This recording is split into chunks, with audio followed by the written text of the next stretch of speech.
kapal dengan 20 anak kapalnya. Mereka diombang-ambingkan oleh ombak laut yang sangat tinggi. Hari gelap, angin sangat kencang, hujan lebat turun, petir menyambar-nyambar. Mereka tidak mampu mengendalikan kapalnya. Terdamparlah mereka di salah satu pulau laut Yaman. Satu malaman mereka masih stay di atas kapal. Besok ketika matahari terbit, laut sudah tenang, mereka pun turun ke pulau itu.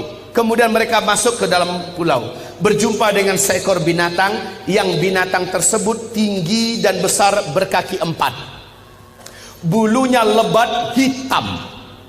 Binatang tersebut dapat berbicara dengan bahasa Arab yang fasih, dan dia memperkenalkan dirinya bernama Al-Jassasah. Sehingga hadis ini oleh para ulama ahli hadis disebut dengan hadis Jassasah.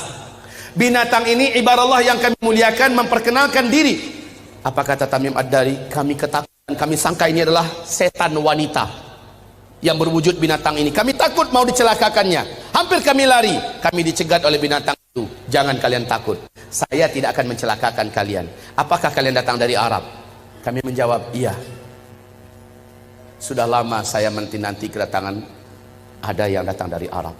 Sesungguhnya seorang lelaki di kuil tua sana sudah sangat lama menanti-nanti kedatangan orang yang datang dari Arab. Dia ingin mendengarkan perkembangan berita terakhir dunia sekarang. Pergilah kalian ke kuil tua itu, jawablah pertanyaan-pertanyaannya. Maka dalam keadaan takut, kata Tamim Ad-Dari, kami lari terbirit-birit meninggalkan binatang ini menuju kuil tua tersebut. Sampai di kuil tua itu, kami terbelalak, mulut menganga melihat pemandangan yang belum pernah kami melihatnya. Seorang lelaki bertubuh gempal, kedua kakinya dirantai dengan rantai yang teramat sangat berat dan besar, rantai besi. Laki-laki ini tergeletak di lantai. Rantai itu bersambung mengikat kedua tangannya. Rantai yang berat, besar, dari besi. Rantai tersebut menyambung mengikat membelenggu lehernya. Lalu dia berkata, kalian tidak usah takut. Apakah kalian datang dari Arab? Kami menjawab, iya. Sudah lama saya menanti kedatangan kalian. Apakah di Arab sudah muncul seorang lelaki yang ummi, mengaku-ngaku menjadi nabi penutup, namanya Ahmad? Kami menjawab, sudah. Ahmad kan salah satu nama Nabi Muhammad SAW. Sudah dekat. Jika begitu, waktunya sudah dekat. Apakah kalian beriman kepadanya? Tamim Ad-Dari menjawab, sebagian kami ada yang beriman kepadanya, sebagian lagi tidak. Sebaiknya kalian beriman, maka selamatlah kalian. Dia bertanya lagi, dijawab. Dia bertanya, dijawab. Apapun pertanyaannya dijawab. Kemudian pertanyaan yang perlu menjadi catatan kita, sebagai tanda dia ini akan keluar, ternyata dialah Dajjal. Ternyata dia adalah Dajjal. Dia bertanya tentang dua hal. Tentang pohon kurma Baisan. Tamim Ad-Dari berkata, apanya ingin kalian tanyakan? Pohon kurma Baisan itu hari ini masih berbuah enggak? Tamim Ad-Dari menjawab, sekarang masih, buahnya lebat. Lihat saja, sebentar lagi buahnya akan habis. Dan tak lama setelah itu, saya pun lepas. Dia bertanya tentang Danau Tiberias. Dia bertanya tentang Danau Tiberias. Kemudian dijawab. Mana? Dia bertanya tentang Danau Tiberias. Di manakah Danau Tiberias itu? Tahu? Lihat ini yang ada di lembaran yang ada di bawah.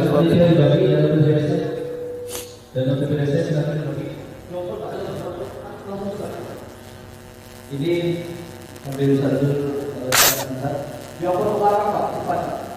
Lotus Danau Tiberias dan kotaknya bisa di. Muslimin, perhatikan tentang Danau Tiberias. Jadi ada dua pertanyaan si Dajjal ini tentang kebun kurma Baisan.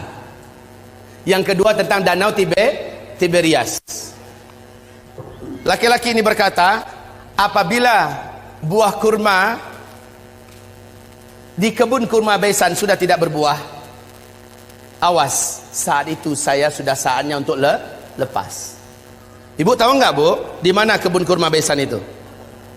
Ibu tahu tidak? Bilang cepat enggak. Pura-pura mikir lagi.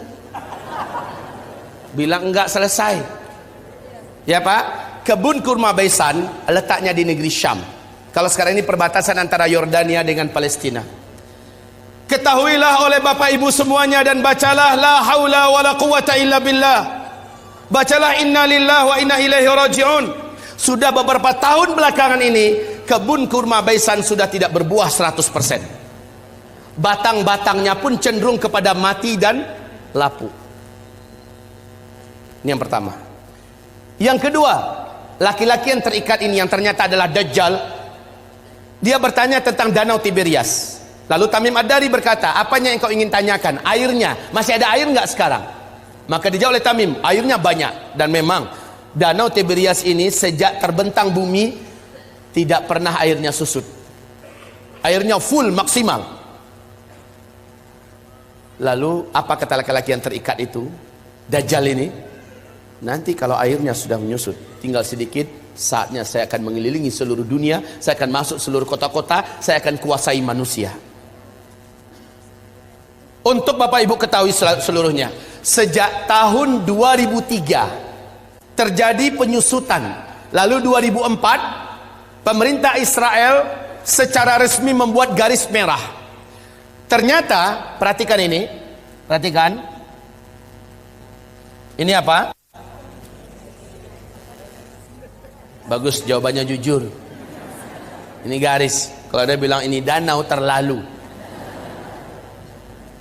Ini adalah garis dari permukaan danau Tiberias, ya. Ini dasarnya.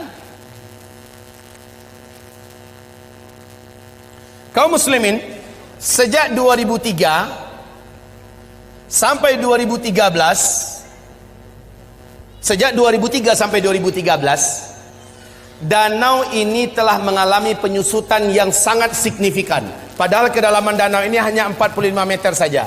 45 meter saja. Ya. Dalam hanya hitungan 10 tahun sudah 16 meter menyusut airnya dari permukaan. 16 meter dari kedalaman 45 meter, maknanya sudah lebih 30%. Coba buka YouTube. Buka YouTube, ada di situ acara televisi resmi pemerintahan Israel menyebutkan kepanikan dan ketakutan mereka yang tidak bisa disembunyikan. Sebab apa? Ini danau, airnya sumber air satu-satunya bangsa Yahudi di Israel. Mereka nggak punya sungai, mereka nggak punya mata air yang lain, cuma ini.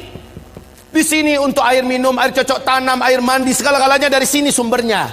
Dan sekarang air itu menyusut.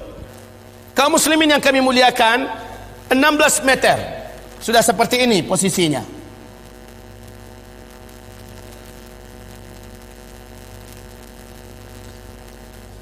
Tahun 2015 akhir 2015, bahagian yang paling menonjol dari danau ini sudah muncul seperti pulau-pulau kecil. Kelihatan seperti pulau-pulau kecil di atas permukaan danau.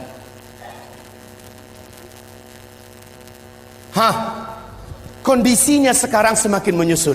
Awas, inilah yang menjadikan Syekh Abdullah bin Abdul Aziz bin Baz, mufti dan ulama besar Arab Saudi, sampai menangis ketika diberitakan kabar tentang perkembangan danau Tiberias. Lalu apa kata beliau? Hadza zamanu khurujid dajjal. Inilah dia zaman kita, zaman saya, zaman tuan-tuan dan puan-puan semua, zaman bapak ibu dan zaman anak-anak kita masih hidup. Makhluk terlaknat ini akan keluar, Dajjal. La haula wala quwata illa billahil aliyil azim. Penyusutan air ini sangat signifikan. Kecemasan dan ketakutan tidak dapat disembunyikan. Lihat gambarnya. Lihat ini. Dulu airnya masih tinggi. Gambar ini diambil dan kita cetak tahun 2013 ya. Tahun 2013 yang ini. Kondisi sekarang udah beda lagi. Baik kaum muslimin, yang belum kebagian tolong dibagi. Kalau enggak nanti minta ambil di luar. Ini kami benarkan untuk dicetak banyak. Silakan cetak banyak-banyak agar umat tahu. Ini dilihat dan hadisnya sangat jelas, fakta yang tidak dapat disembunyikan, nggak bisa ditutup-tutupi tentang keluar saat dekatnya keluarnya Dajjal. Bapak Ibu, nanti itu ada kotak yang berjalan dari Yamimah. Jadikan sajalah sebagai infak Bapak buat memperbanyak ini kembali dan juga membantu operasional dakwahnya Yamimah. Baik kaum muslimin yang kami muliakan, kita lanjutkan. Lihat kondisi-kondisi yang ada di situ. Ini tahun 2013, 2015 sudah semakin menyusut. Sudah semakin susut airnya. Sekarang negara-negara besar dunia sudah membuat simbol-simbol penyambutan kedatangan Dajjal. Seluruh negara-negara besar di dunia termasuk Arab Saudi. Lihat, Arab Saudi di Madinah, luar kota Madinah, sudah membangun istana kerajaan di satu bukit di luar kota Madinah. Ada yang tahu? Ada yang pergi umrah, pergi haji? Lihat di sana. Dan kata Rasulullah, Dajjal nanti akan